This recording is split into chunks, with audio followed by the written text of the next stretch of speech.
Quando terminar toda aquela parte de noção intuitiva, de forma intuitiva, e nós continuamos estudando o limite, agora nós vamos ver a definição do limite no ponto, que é aquele quando analisamos a direita e a esquerda. Intuitivamente é aquele valor, mas eu necessito de uma ação, provar se realmente é aquele valor que é o limite, aquele que eu estou afirmando. É algo muito interessante provar limite, porque o limite está sempre relacionado com a vizinhança. Nós vamos ter um ponto no eixo x dado e nós vamos ter um candidato a limite no eixo y, que nós vamos chamar esse ponto no eixo x de A e esse ponto no eixo y, que é o candidato a limite de L. Se de fato, e aqui nós vamos ter uma função, que nem está nesse gráfico, um ponto A, e nós temos um candidato a limite. E nós vamos ter uma vizinhança de A, ou intervalo aberto. Nós falamos de bola aberta por 3 e o domínio sempre está no R2, no R1, no R2, no R3. Então essa bola, quando ela trabalha sobre a reta X e sobre a reta Y, ela é chamada de intervalo aberto, né? Quando você trabalha com domínio no R2, essa bola é uma circunferência, aí nós temos uma esfera aberta. E no R4 já não tem o nome é bola aberta, e aqui nós vamos trabalhar com intervalo ou com vizinhança. Põe na cabeça, vizinhança. O objetivo da demonstração do limite está relacionado com a vizinhança. É algo muito interessante. Ó. Note que para a vizinhança que nós temos aqui no eixo Y de L, que foi escrita em L mais epsilon, L no eixo X, vizinhança em A, é A menos delta e A mais delta. Tanto esse epsilon como esse delta são valores ínfimos. E são valores ínfimos. São valores que, por menor que ele seja, nós podemos encontrar ainda valores menores ainda do que eles. Tá certo? Só valores positivos, só porque são valores muito ínfimos, muito pequenos. Tá certo? Vou voltar ali para mostrar a definição, como ela é feita. Ela é feita da seguinte maneira. Eu tenho uma função f definida em um intervalo aberto, contendo A, que é o ponto onde nós vamos ao limite, possivelmente em A. O que isso quer dizer? Quer dizer que a função não necessita ser definida em A. Quer dizer que A não é necessário ser o domínio da função. Pode ser? Pode. Mas se não for também, não importa em nada.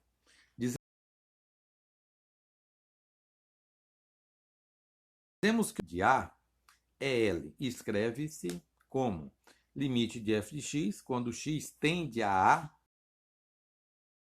L. L é o candidato a limite. Essa definição ela é escrita no livro adotado da seguinte maneira. Ó.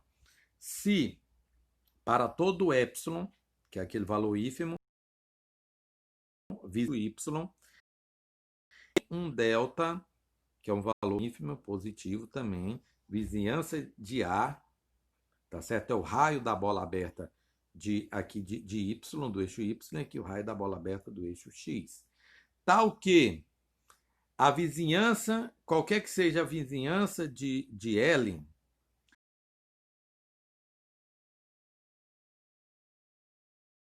na vizinhança de A.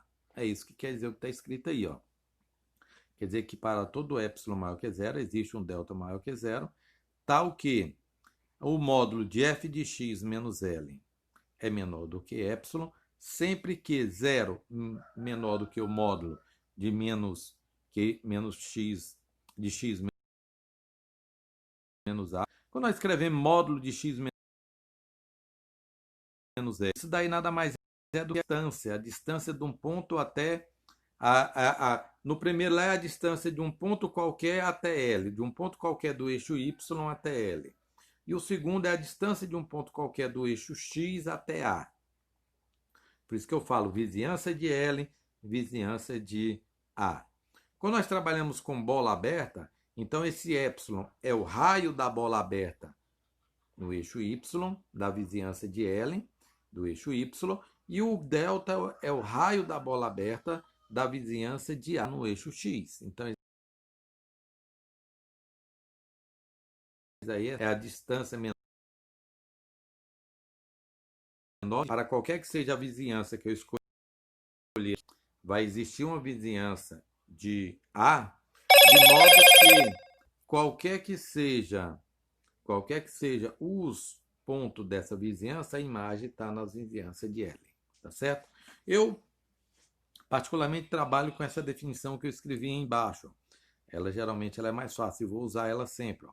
Para qualquer que seja epsilon maior que zero, existe um delta maior que zero, tal que zero menor do que x de x menos a, que é menor que delta, então módulo de é menor do que epsilon, tá certo? Então essa aqui é a definição. Voltando lá no gráfico que eu mostrei para vocês, está justamente isso. Ó. Qualquer vizinhança que você escolhe aqui no eixo Y, na vizinhança de L, o raio da bola aberta é epsilon, que vamos chamar esse epsilon de vizinhança. Nós vamos ter vai ter uma vizinhança correspondente ao eixo X de A,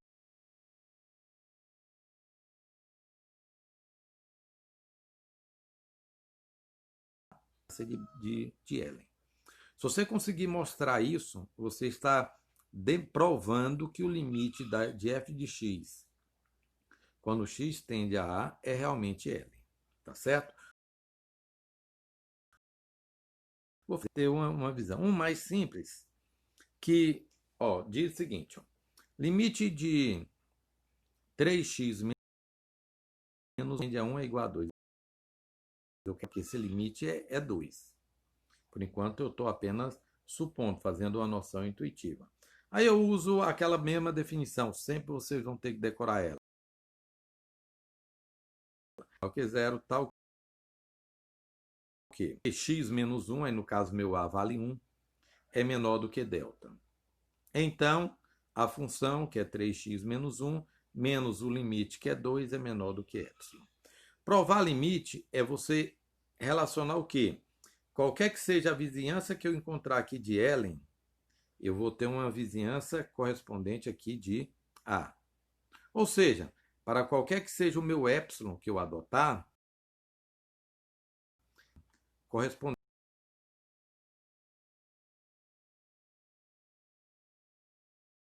é o delta com epsilon. Se eu conseguir fazer essa relação, automaticamente o limite está provado. Aí nós estamos demonstrando como nós queríamos. Para fazer isso, nós sempre partimos da segunda parte lá, que é o da função menos o módulo da função menos L, que é menor que delta. Aí você vai trabalhar ela lá, como foi feito. Módulo de 3x menos 1 menos 2 é igual a módulo de 3x menos 3. É o produto dos módulos.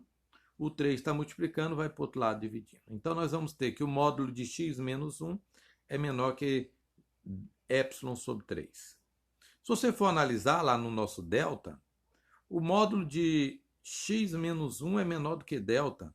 E aqui nós temos o módulo de x menos 1 menor que epsilon sobre 3. O que vai induzir na observação? Que o meu delta pode ser igual a epsilon sobre 3. Então, a última desigualdade é isso, que o meu delta é igual a x sobre 3. Então, eu já relacionei, entendeu? Visualizaram? Eu consegui relacionar o meu delta com o meu epsilon. Então, para qualquer delta que eu encontrar, vamos supor que eu falo que delta é um número muito pequeno, mas a questão de ser pequeno é muito relativo. Então, vamos supor que eu falo que delta é 1. É pequeno? É. Então, se o delta não, o epsilon é 1. Se o epsilon é 1, meu delta é 1 sobre 3. Se o meu epsilon é igual a 0,1, o meu delta é sobre 3. Se o meu delta é 5, o meu epsilon é 5, o meu delta é 5 sobre 3. Tá certo? Só que esse delta não é a única escolha que eu posso fazer. Por quê, gente? Porque se você for voltar lá no gráfico, A garantia que eu tenho dos pontos da vizinhança de A na vizinhança de L, ela é máxima, não é isso? Então, a bola aberta que eu pegar com raio menor do que aquele de delta estabelecido, também eu vou ter a mesma condição. Então, por isso que nós sempre falamos uma escolha adequada, ou uma das escolhas, porque nós vamos ter infinitas escolhas. Então, se eu falar, por exemplo, epsilon sobre 5, errado não, ela é menor do que epsilon sobre 3. Agora, se eu falar que meu delta é igual a epsilon sobre 2, aí eu já estou errado, porque eu estou pegando um valor maior, eu já não tenho essa garantia. Então, qualquer valor menor eu tenho uma garantia, tá certo? Aí ficou provado como nós queríamos demonstrar, tá certo? Esse daí é um dos exercícios mais simples para fazer a demonstração. Um outro que requer um pouco mais de habilidade é quando você trabalha com funções quadráticas, por exemplo, o limite de x ao quadrado, quando x4 é igual a definição é a mesma. Para todo epsilon maior que zero, existe um delta maior que zero, tal que zero é menor do que módulo de x menos 4, que é menor que delta. Então, módulo de x ao quadrado menos 16 é menor do que epsilon. Nós vamos partir da segunda parte, a mesma coisa, o procedimento é o mesmo. Módulo de x ao quadrado menos 16 é menor que epsilon. Nós vamos transformar aqui, que é a diferença do produto de dois termos, né?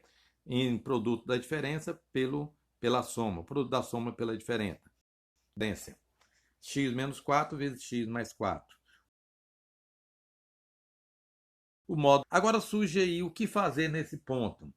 Por quê, gente? Porque na anterior nós aparecemos um número multiplicado por módulo de x menos 4. Nota que o módulo de x menos 4 é menor do que delta. Então eu tenho que relacionar isso daqui com módulo de x menos 4 para fazer a associação entre o meu delta e o meu epsilon. Só porque agora nós chamamos nós temos um intruso ali, que é o módulo de x mais 4. Nesse caso, a maneira que nós temos é de fazer a definição de limite. A ideia continua a mesma. Nós vamos ter que pegar um outro caminho. Eu fui lá e perguntei e peguei do que é verdade. Ó. Módulo de x menos 4, 4 é menor que delta. Eu larguei aqui lá quieto. Vou trabalhar de outra maneira. Agora você vai fazer o quê? Esse delta é um valor muito pequeno. Ele é muito pequeno, mas eu posso pensar que o número 1 é muito pequeno. O 2, o 0,1. Por prática, a gente usa o 1. Tá certo? Como sendo um valor muito pequeno, até para facilitar as contas. Então, nós vamos fazer que o delta vale 1. Nós poderíamos fazer ele valendo 2 ou qualquer valor.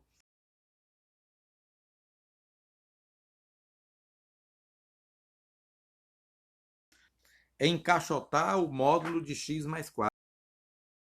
Encaixotar ele, encontrar parâmetro de variação dele, que aí eu vou ter controle sobre ele. Se eu tiver controle sobre ele, eu posso encontrar o meu delta em função de epsilon. Então nós fizemos o seguinte: se eu tenho uma desigualdade modular, eu transformo ela em uma desigualdade. Módulo de x menos 4 menor que 1 é menos 1 menor do que x menos 4, que é menor que 1. Isso aí está explicado lá no capítulo 1, que eu falei para vocês revisar. Vou somar 8 em cada membro, mas por que 8, professor? Porque se eu tenho 4, eu tenho que somar 8. Porque menos 4 mais 8 é 4. A ideia é essa, entendeu? Aí eu vou somar em todos os membros. Menos 1 mais 8 dá 7.